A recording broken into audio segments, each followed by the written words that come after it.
Welcome to the Nerd Party. Maximum warp. Punch it. Punch it. Punch it, Bishop! Punch it. Punch that shit! Let's punch it.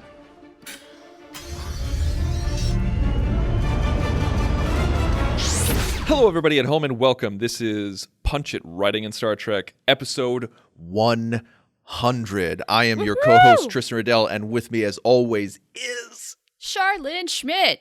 Charlene Schmidt. We have reached 100 episodes for the second time together. Indeed. Now, that is quite an accomplishment. For those of you who don't know, we hosted a show together all about Star Trek Voyager called To the Journey. It is still going on without us, but we reached 190 episodes with that one. Right. This week, today, if you're listening to this, we have reached 100 episodes. And for some reason, that's a milestone in the podcast community. Wouldn't you say? Oh, it definitely is. I would say a lot of podcasts don't even get to episode 10, episode 20. Pod fade is a very real thing because podcasts take a lot more time, energy, and effort than meets the eye. People think it's easy. Oh, you just sit in front of a microphone and talk? Cool. Nah, not the good ones. They're not quite that simple. It's true. Like, there's some really great ones out there that are heavily produced, have a lot of great vocal talent, and there's also some other really great ones that some people just use their phones because that's all that they can afford or that's all that they can do, and it really depends. But if you want a good podcast, regardless of technological ability, advancement, or procurement, you got to have the talent, you got to have the drive.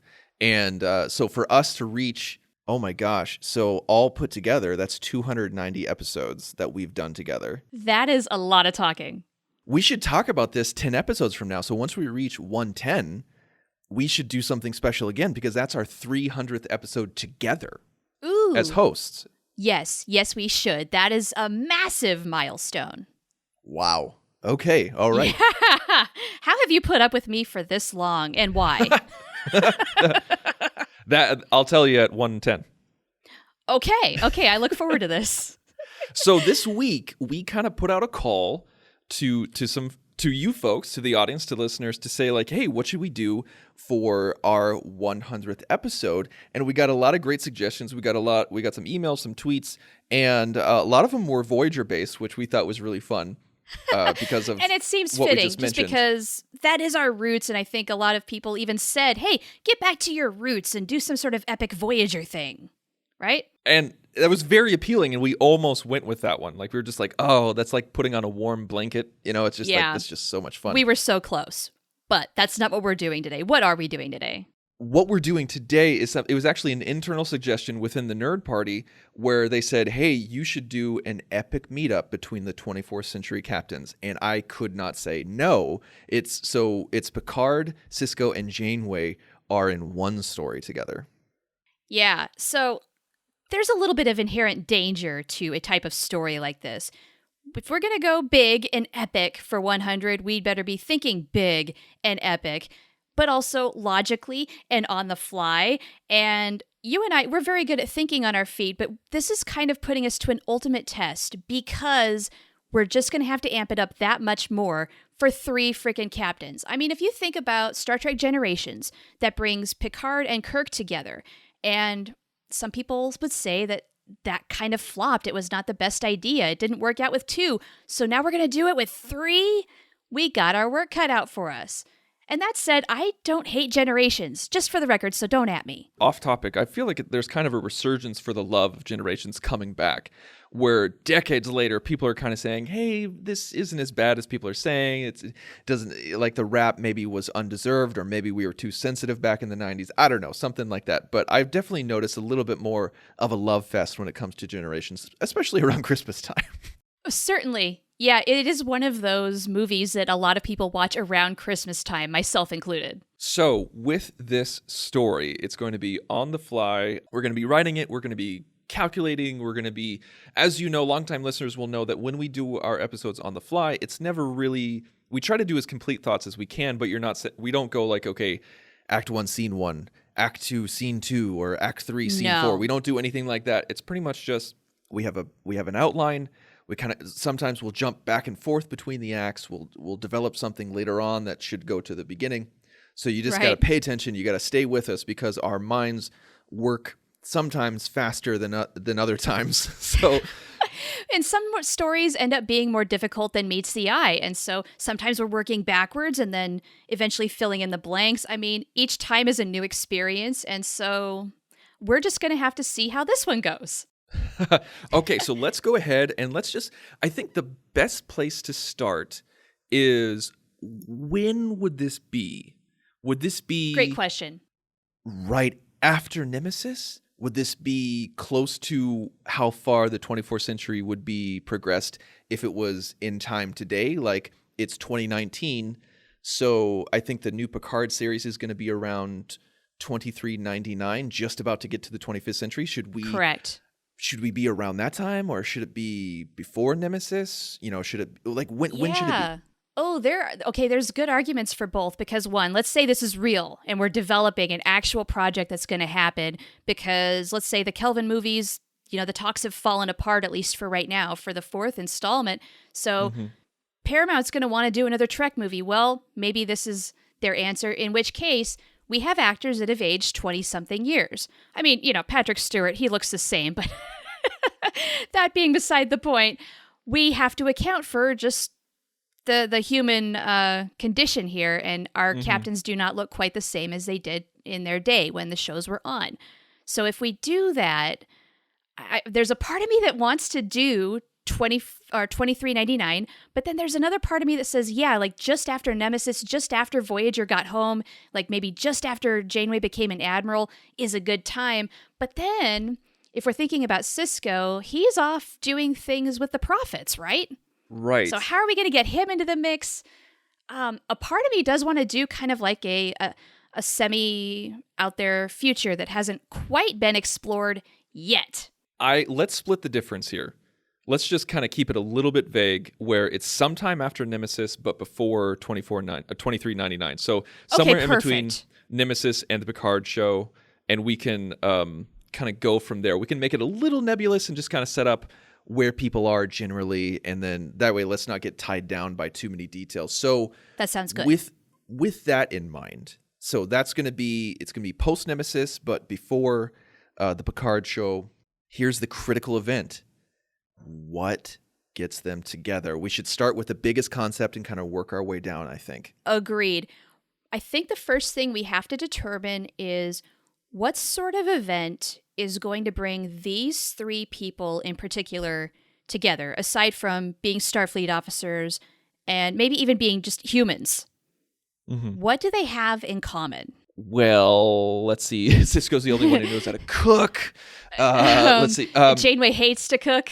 Yeah, let's look to their missions. What do they have in common? So they both have explored the unknown. They both have a lot of, because Picard went into where no one has gone before. He's met a lot of first contact. Sisko's had a lot of first contact because of the wormhole. Janeway's had a lot of first contact because of the Delta Quadrant. What about aliens? Even though Janeway was in the Delta Quadrant, there was she met a lot of Alpha Quadrant aliens. So maybe they all have the Klingons in common. Oh, do we want to do that? I kind of feel like with Discovery now, there's plenty of Klingon content. Like immediately when you said that, my mind went to the Borg, but the Borg are allegedly destroyed, if not massively weakened, and I really don't know if I want to go to that well. Like, are the Borg really that much of a threat anymore? I think just people are going to yawn at that idea. I think people would probably yawn at the Borg. Speaking of the Borg, okay, so Borg Klingons, there is a fan collection of, you remember the old DVD fan collections, like the fan favorite collections before, when they released all the seasons on DVD? There was a time travel one, there was a Klingon one, a Q one, and a Borg one. And they all have Q in common, Tristan. I guess that's true. Yeah, Ben Sisko did have one Q episode, didn't he? One. Yeah, one. Yes. So immediately, if we were to go through this whole thing with Q, Sisko's one and only payoff in this entire project would be to punch Q again. He's just going to be pining for, can I punch him now? Can I punch him now? Okay, so okay, let's talk about this. Okay, let's talk about that, because I initially was just like, Q, do we go to that well? You know, like, what do we do with Right. Yeah, in a way, it's very convenient because with a Q, there's that kind of infinite Deus Ex Machina type of storytelling we can get into, but it can also get heavily philosophical. It can also get very, very interesting, really fast. And it is one thing that they all have in common. Like, they were all visited by Q.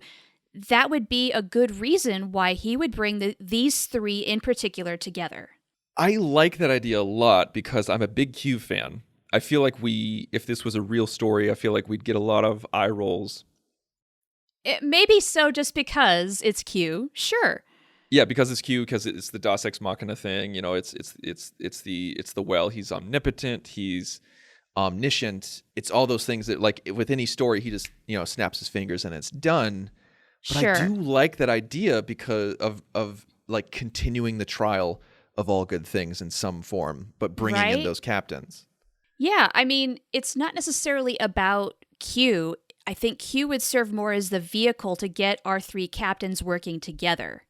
With the trial on humanity, this is maybe the next step. Okay, here like I said, I like that idea, and I think that could be a lot of fun. But for the purposes of this story, I have probably one big con that you might agree with me on, is that you talked about being philosophical. We'd have to be philosophical on the fly and have like larger than human and existence concepts within like the next 30 minutes. Yes, this is a problem. It's really hard to think on your feet and think deeply at the same time. So, I mean, for that reason, that kind of makes me want to think, nah, let's not do this story. Maybe we keep thinking other things. Maybe there's something else that we could do that's a little easier to outline on the fly than this. Because I feel like we would really need to go in with some serious deep thought as to what Q is trying to say this time. Now, how about this? Now, you speaking because Q gave us the eye rolls a little bit, or might give people the eye rolls. I want to go back to something that might be a little eye rolly as well, but something that we could spin and get a new take on, and that's the Borg. Now, before you shut me up, you know, hear me out. I'm not shutting you up, but I think our listeners are like, oh, brother. I know that Janeway and Voyager kind of beat the Borg to death. Oh, yeah. And it was, you know, it's something that like a lot of people say like, oh my gosh, like the Borg aren't scary anymore. We had a movie about them. We had too much of Voyager about them. Let's leave them alone. I think that's why they gave the Borg such a huge blow in Endgame by, you know, not really describing how well they were destroyed so that like anything could happen. Yeah. I want to say, what if there was a Borg enemy that was different? Something like maybe, you know, the Borg received a more devastating than they ever could imagine blow in Endgame, where they were almost wiped out, or they were crippled, or there was chaos, there was disorganization, and they were almost gone. But what if something resurged years later, something monumentally different, but still inherently Borg, still inherently cyborgs and a collective, but yet what if they were more sinister? What if they were more devious? What if it was more like the shapeshifters and the Romulans and the Borgs combined into one species, where like they're like the shapeshifters would infiltrate, you know, the Federation, and the Romulans would come up with these plots for disrupting the quadrant instead of just blowing things up, and the Borg still had the technological know-how. What if it was something like that? And like, if you look at the three captains, you have Jean-Luc, who has the personal, intimate knowledge of the Borg. You have Janeway, who had the most encounters with the Borg out of any other human. And you have Sisko, who has firsthand knowledge of the technological aspects of what it takes to defeat the Borg with brute force. The Borg have been massively crippled. They need to do what they do best. They need to adapt, evolve, change tactics. And it sounds like they're coming back with a little bit more of a vengeance. It's not so much just even growth and assimilation. It's, we want to destroy you now because you nearly destroyed us. Correct?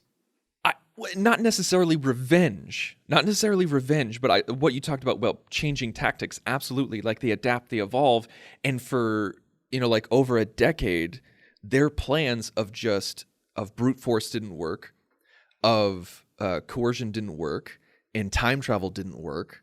So they're just like, holy crap, and we almost got obliterated by these pathetic, puny little humans. Okay. What do we need to do? So if I'm a Borg and I'm changing tactics, I'm going to be a lot more subtle about it. I'm going to work a lot more quietly. I'm not going to gain attention. I'm going to do my work almost unnoticed. Yes, and that's what I'm talking about. Is it's like we have Borg that infiltrate the system, that try to fight it from within. And I know that some people are going to say like, oh, well, that isn't the Borg. Well, I think we need to kind of find a new way to invigorate the Borg, and it's just maybe not like Borg or even Borg 2.0, but just like an offshoot of the Borg. Think what Lore did with the Borg times a billion. Sure. Also, think back to the TNG episode Conspiracy, which was supposed to sort of be like proto-Borg before the Borg were really kind of a formed idea, where they were trying to work from within and take over powerful admirals. Yeah, and that's kind of what I want to see with this new Borg, where they are, they don't like take over somebody's shape, but we find out that there is, like in the years that go on, there's this group of people, maybe not like we don't know that they're connected, but they have risen through the ranks of Starfleet because they're just exceptional officers, and they have like they're great technological wise. They're really smart. They are in peak physical condition, and they're of multiple races and ethnicities and genders, and it's just like you have this graduating class that is just like absolutely remarkable. Right, almost like this graduating class of super soldiers where it seems almost easy for them. I mean, they excelled in their studies, they're in tip-top physical shape.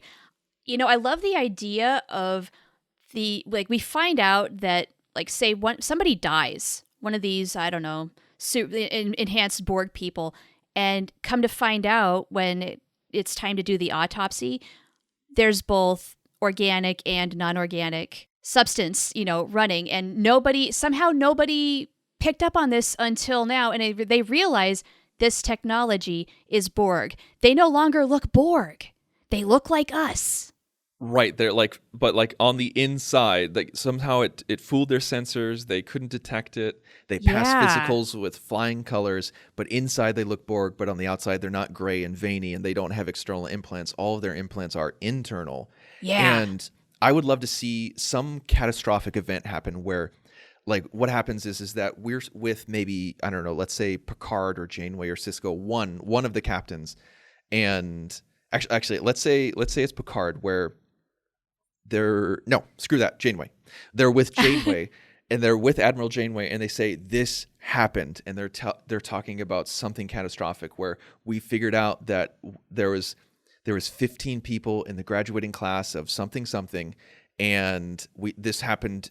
They were graduated, 10 years ago or something like that, and they were all throughout on different ships and different space stations all throughout the quadrant, and at one time, like, these ships were taken over by what we can only determine is a weak Borg signature. So like these ships and these stations have been going rogue for maybe a little while, and they don't know what to do. They can't find them. They disappeared, and they're like, we don't know how many other pseudo Borgs have infiltrated the system. We've only accounted for 15. And Janeway, we need your help. And she's like, well, I need somebody else's help. And she goes and finds Picard. Janeway says, I have the experience. Picard says, like, well, I have, I know how they think. And they're like, but we need someone who can help detect them and fight them and help adapt. And they're like, well, he's not in Starfleet anymore. He just got back from a long trip. And then cue Sisko. And that I'm going really far in it, but like that's kind of where my brain is. Feel free to change anything and everything. No, I think that's a good logical direction to go. And I got nothing. All right. So that makes enough sense. And My only concern at this point is that this is not different enough. Like, and I don't know how many more ways we can twist the Borg. I really like this concept. I'm just thinking audience feedback wise, they've already tuned out. Well, I feel like it would be different because this is after the fact. We're seeing the aftermath of this event that happened, and I think it's that story of what if the founders, like what if the shapeshifters actually succeeded in infiltration? Right, because we kind of had this sort of thing happen on DS9 where shapeshifters were infiltrating, and this created a massive culture of paranoia. Nobody trusted anybody because what if you're a shapeshifter? I feel like the same thing's going to happen here, and I'm thinking we've got to move past that. Yes, and so that's why I want to take it to a point where the public doesn't know, like the Starfleet, the Federation and Starfleet have kept it under wraps. Right. It's their job to contain this before it becomes a public epidemic problem. So what if we go back on what I said? Like, what if it's not the aftermath? What if they need to discover? Okay, so what if it's where it's something along the lines of ships and stations have gone missing. And they Just don't entirely know why. gone, missing. Entirely gone, missing. Like a station is gone. Deep Space 5 is gone. Like the Ooh. Tushu is gone. You know, like the Oh, dear. Hammerhead is gone. You know, like things like that. Like and they're all in different parts of the galaxy. I mean, they're all in different parts of the quadrant. Like they have nothing in common that we can find. And you know, like maybe Janeway discovers the pattern. And she's the one who puts it all together, like who sends it to maybe, sends it to Seven of Nine and says, like, can you, like Seven of Nine's working in the Daystrom Institute, like on Star Trek Online. And she sends the data to Seven saying, like, every single location has someone from this graduating class. Is there anything else that you can find? And she finds like a Borg signature or something like that. Love it. Also, then we get a cameo from Jerry Ryan, and nobody is going to Exactly. hate that. Okay, so that's cool. Yeah, and that's where Seven of Nine says, you might want to get the help from someone I've been working a lot with lately. And that's when Picard comes into play. Cool. Okay, so then that raises the question, though. Where are these ships and stations going? Why are they disappearing? What are these newly regenerated Borg, if you will, doing with them? I think that's what they try to find out. But I feel like it's maybe... Let's see. So it's... Yeah, what do the Borg need with a starship? Yeah, so like their entire base was obliterated. Let's say that they don't have the resources anymore to build their own cubes and build their own stations and everything like that. And so what they do is they steal, they accumulate, they assimilate from within and infiltrate and then transport it some other place. What if, yeah, maybe just because resources are a little bit strained now, instead of going to the source comes to them. They're outfitting these ships, these stations, with more Borg technology. So they disappear for a day, and Starfleet, of course, we're all thinking, spatial anomaly. And nobody remembers what happened, of course, because they're brainwiped. Wait. So they disappear for a day and then they come back? Yeah, I think they have to come back as just like this weird, crazy thing, but it's happened enough times now where Starfleet is saying, what's up? This is not happening in the same quadrant of space. It's not a wormhole. What the hell's going on? Janeway, would you please investigate? I like the idea of it, like of them thinking it's an anomaly, because it's like kind of a play on a Star Trek trope. Right. I don't know if I like the idea of them coming back unbeknownst to them.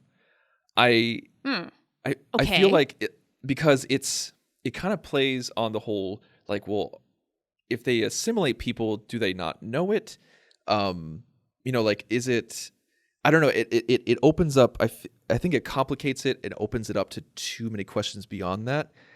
And let me know if I'm going too far here. Like, I feel like if they disappear, it raises more questions, because if they disappear for a day and then come back, then the focus is on them as the focus is on the individuals on the ships and the stations, as opposed to the event on a whole. And so I feel like if they disappear, And maybe like as they're investigating it, more things are disappearing. And so it's the pattern becomes a little bit more and more available. And Janeway's like, we got to stop this. And so like, I feel like they're trying to build a new collective, but they don't want it to be centrally located in the Delta Quadrant like it was, because they're like, that was freaking stupid. And so we're doing it all over the known galaxy. And maybe even like it's happening within the Klingons, maybe it's happening within the Romulans, it's happening with, people in the Delta Quadrant, and I feel like if they come back, it's a little bit more like the 4400, like sci-fi TV show, and like all those other things that have kind of popped up where they're just like, oh, we didn't know we were gone. Right. Okay, I see your point. What if we throw a little bit of twist? Because I totally agree that just maybe displacing these ships and relocating them to the Delta Quadrant is a bad idea. The Borg learn, they adapt, and they realize that that's not going to work. They're not going to put all their eggs in one basket again.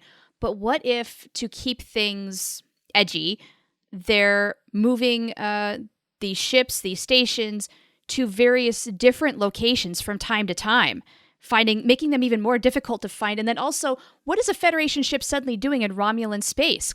Creating a little bit of havoc. I like that. A little bit of controlled chaos. Controlled chaos, exactly. Yeah, we could even like have that be the tagline of the show, where it's they bring order to chaos, but what happens when they control it? Like boom, boom, boom. Ooh, now that's a movie poster. Yeah. So I like that idea where they're moving it around, but do we what I had in my head was they would be Borgified, they'd be different. It would be like in that Borg episode of Enterprise where you saw the shuttle and it like kept evolving and getting bigger and everything like that. And so it no longer looked like a Federation starship, but it still had like a Federation signature. I like the idea of moving from place to place, and like I like the idea of like maybe they develop Borg caravans where they're moving throughout the galaxy, and it's hard to track them. So how are they traveling? Like, I don't want to say transwarp. I want to say like something new where it's not a cloak, it's not transwarp, it's not slipstream, but it's something where they can just completely disappear from this plane. Maybe it's something that we've never heard of before at all. What if they perfected the spore drive? Oh, God. Hey, I mean, it's a nice little disco tie-in. And maybe they've found a way to control, going into multiple universes. Or do they? Or are we getting into the whole issue now where we're going to be dealing with multiple universes? Sort of like we were trying to circumvent that a little bit with possibly a Q story. But what if we did that here where we're tying in that whole thing where, like, in All Good Things, Q says, you opened your mind to the possibilities of existence. What if the Borg are actually doing that? What? Yeah. Okay. So I'm going to take what you said. Like, what if we build on that? Like, what if it's they figured out that they can go to an alternate universe very easily, but it's untraceable to the point where they go to a universe where the Borg didn't exist, the Federation didn't exist, the Klingon Empire didn't exist, the Romulan Empire doesn't exist. So they go there, and what if we find out that they're just like, we need to go someplace to just exist? Because if we stay in the Alpha Quadrant, Delta Quadrant, Gamma Quadrant, wherever in this time frame, we have run the calculations, we will be obliterated to nothing. And so we need to go to a universe where we can just be alone, but we also need the technology to take with us. We need the bodies, we need the technology in order to start something new.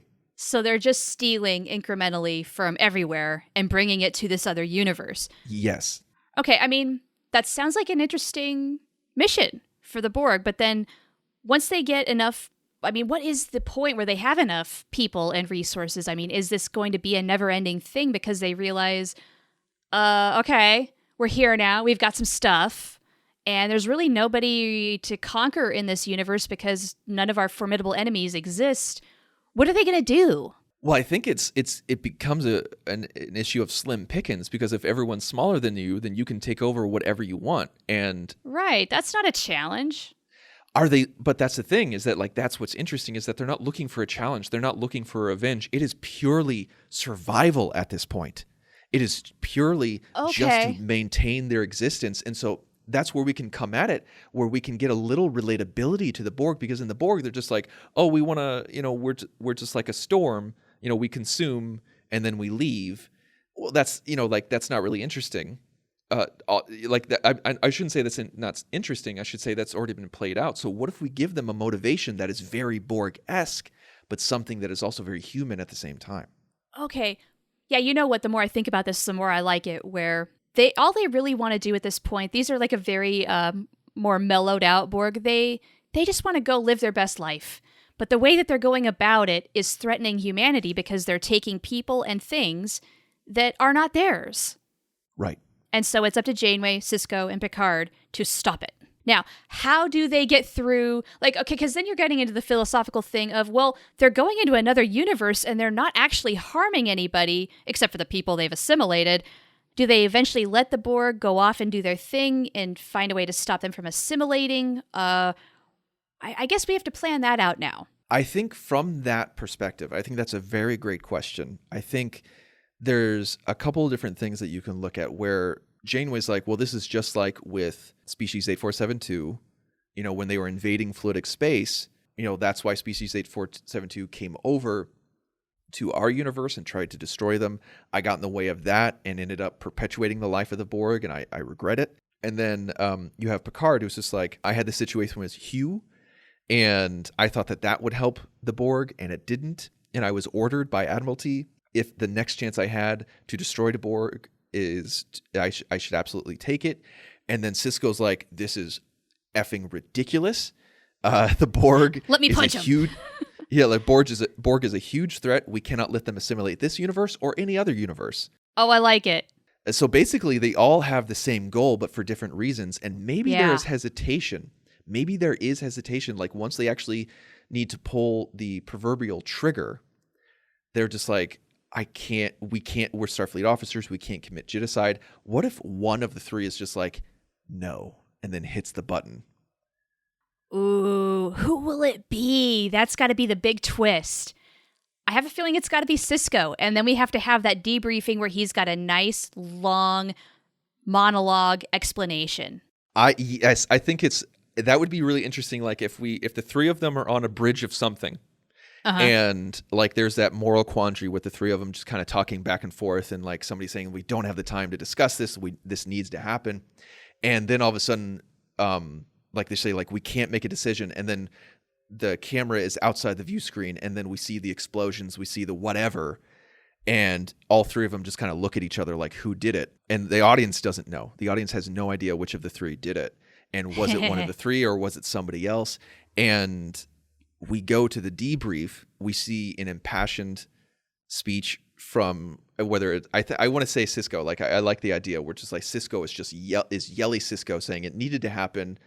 And they're like, so are you admitting that you pressed the button? And he's like, I didn't press the button, but if I had the chance over again, I would. And they're just like, well, then who did it? And Janeway has an impassioned speech about how we needed to be lenient. We needed to be forgiving. And so it was clear that she didn't push the button. Cut to Picard. He says that he did it. And that he was the one. He said, he gives a kind of a speech reminiscent of the line must be drawn here, where he's just like, I cannot let this happen to anybody else again. But then 7 of 9 stands up and says, he didn't do it. He's covering for me. I did it. I love it. I love this kind of montage, wondering who is going to finally confess, only to... Yeah. Okay. And Picard did it just because he's like, I'm on my way out of Starfleet anyway. It's no big deal. Like if this is my career killer, that's fine. And he's trying to protect 7 of 9 because there's already so much animosity towards her for a billion other reasons. Right. He stands by his convictions. Right. And so he lies, but then she can't let him lie because she's too moral to do that. Right. I think on top of that, we need to have a little bit of a happy ending where maybe 7 has been working, behind the scenes this whole time, infiltrating the Borg herself and finding a way to prevent them from doing what they've been doing so that it will not happen again. And in a way, it almost justifies what she does, to where the Admiralty or whoever is, debriefing here says, okay, you're going to get disciplined. I mean, she's not even in Starfleet, though, but maybe there's some repercussion that she has to face. Yeah. But because you're saving humanity, we're not going to send you to Rurapente. You know what I mean? Yeah, like maybe the Daystrom Institute is just like, listen, this is a think tank. Like we do not take action on this, on this scale. Like we advise, we recommend, and you did something that was very against our core beliefs. So maybe she's kicked out of the Daystrom Institute, but she doesn't go to prison. That makes enough sense to me. And it seems like a very 24th century-esque conclusion to come to, I think we've got like the basis, the very basic outline of this story. I feel like logically we have brought the captains together. We have achieved that goal. Is there anything else we want to throw in here at the very last end of it that we need to see in an epic crossover movie? There's two major things that I want to do, like to build off of the ending. Yeah. Because like Picard lied under oath. It's true, he did. He's got to face repercussions for that. I think his repercussions are kind of what happened to Captain Kirk, where they're just like, okay, like we're going to knock you down from Admiral to Captain. With Captain Picard, it's a little bit more severe, but not really, where they're just like, we're taking you away from your ship, but we're making you an ambassador. So it's a forced ambassadorship, and it was something that he was struggling with back and forth. Maybe that's something throughout the entire movie or story, is that like he's struggling whether or not to take the ambassadorship and leave his starship or not. And he was going back and forth, and then the Admiralty is just like, we're making the decision for you. Right. So then that decision's stripped away from him. He has no choice. And at the same time, though, it is a very Kirk-esque like thing in The Voyage Home where they're playing to his strengths. Right. And then like somebody asks him like, well, what did you decide? Did you decide to stay on your ship, or did you decide to take the ambassadorship? And he doesn't answer the question. And then that's going to be a wicked look from Patrick Stewart. I know, right? And so the other thing that I was thinking about doing was, what if they needed to build something? Because I love movies like that where they need to build something together. They need to bring in their know-how. Like, what if they build a ship? It's kind of reminiscent of, like people coming together and building the Delta Flyer, or where it's something but much more massive than that. Like they build a new type of, a new class of starship where, like Picard has been out there for forever. Janeway was out in the wilderness, and Sisko knows how to build a starship. And so they come together, and like maybe even 7 of 9 comes in, where they're just like, these Borg enhancements from Voyager on Endgame can be implemented here. And Picard is just like, well, when you're dealing with this type of situation, when I was dealing with the Borg, I needed this. And Janeway says, well, when I was dealing with the Borg, we needed this. And Sisko's like, I think I know how to do that. And so maybe this is a story that takes place over a broad distance of time, where it's not just a week or a couple of days. It's something that's like months, and they fast track it, and they're just like, we need this in order to track down these ships and stations. Yeah, I think we're going to have some sort of like a jump cut, or a montage over time where they're developing these things. The whole movie is not going to be over the course of a few days, for sure. Now, does this ship, aside from its enhancements, does it have some sort of noble purpose relating to the events of this movie? Like, are they trying to protect the Borg from coming back? Is there something they can do to seal or protect other ships, parts of space? Do we even want to go there? Because I kind of feel like we should have that, and we should have it like this being the prototype ship that's going to be the first of probably a line going through the galaxy and doing this, commanded by Captain Kim. I was going to suggest something like that, where I didn't want to necessarily go with Kim, but I was thinking the same thing, because it may be a little too Voyager focused, because if we start with Janeway, bring in 7 of 9, and then end with Kim, that's very Voyager focused. And so one thing that I was thinking, and hear me out here. Where this is kind of like a backdoor pilot to a TV show, where maybe the USS Titan is destroyed in this venture. I don't want the Riker show. I'm sorry. No, don't. Let me finish. Okay. So the USS Titan is destroyed in this venture. Riker survives and everything like that. He's promoted to Admiral, and we see him become a fleet commander, and his first act as fleet commander is to give his XO that ship, that new breed of ship. Okay. who is that XO? Well, I want to say it's Harry. Let's give justice for Harry. Hashtag justice for Harry here. All right. Also, cameo by Jonathan Frakes. Cool. Mm-hmm. Yeah, a part of me just really wants it to be Harry, but if it's got to be somebody else, what if it's somebody like Ezri Dax? Yeah, I don't like Ezri Dax at all. So I think that's a great direction, but I don't like her. But like, if you want to go with Kim, I'm pulling that that's from okay. the novels too, by the way, is she eventually does become a captain. So who else could be? Okay, here's an idea, and this makes my eyes roll to the back of my head, but Michael Dorn would be all about it. It could be the Captain Worf series. What if we... I don't want to do that at all. I don't want to do that either. What if what if we see Kira, who really, like, ever since she took over for the station, like her command abilities and her, like everything, like she's explored the realms of command. Maybe she's, like taken out the Defiant more than once or twice, and she's ready for a command. I don't feel like she would be a first officer aboard a Starfleet ship. I mean, she was essentially the first officer on DS9, even though she's exploring at facets of command. Yeah, no, it's not her. You're 100% right. 100%. I mean, don't get me wrong. I'd love to see Nana Visitor as Kira, but no. What if I take out that part? What if it's not the XO of the Titan, but it's still Riker's decision because he got promoted to Fleet Admiral. He's building his fleet. They say, like, Riker, do you want to take this ship? This is now the most advanced ship in the fleet, even more so than the Enterprise E. And says, like, do you want the E now that Picard is leaving? He's like, do you want the USS whatever now that it's open? And Riker says, no, I have a great idea. Data is going to be the captain of the Enterprise E, and then that's when we say, like, and I'm talking with Kira about becoming the captain of the USS whatever. And so that way we have a TNG callback, we have a DS9 callback, and we have our Voyager callback with 7 of 9. Okay, that's fair. That's nice and balanced. Okay. All right, we can totally go with that. And I have a feeling we're not actually going to see much of Data, though.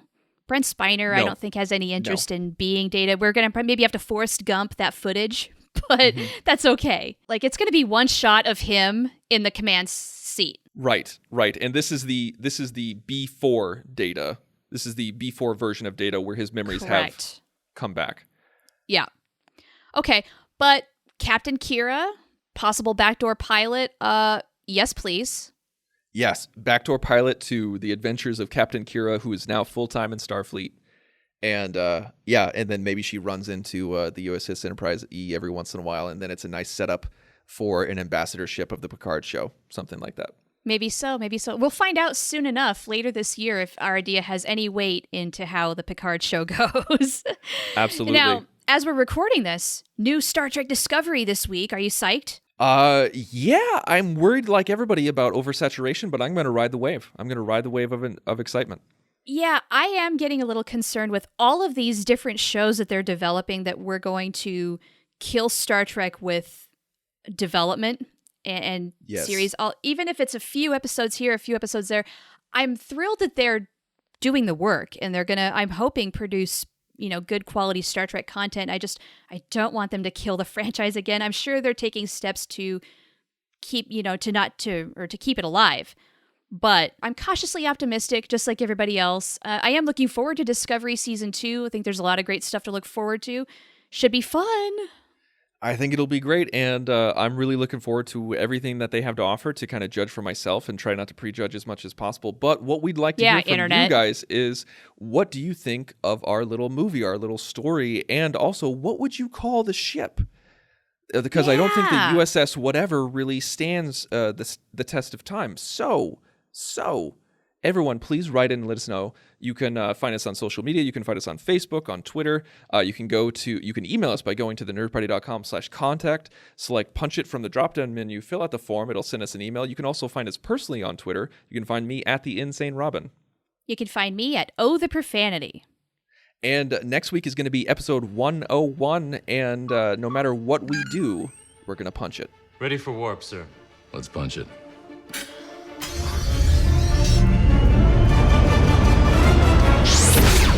Join the revolution. Join the Nerd Party.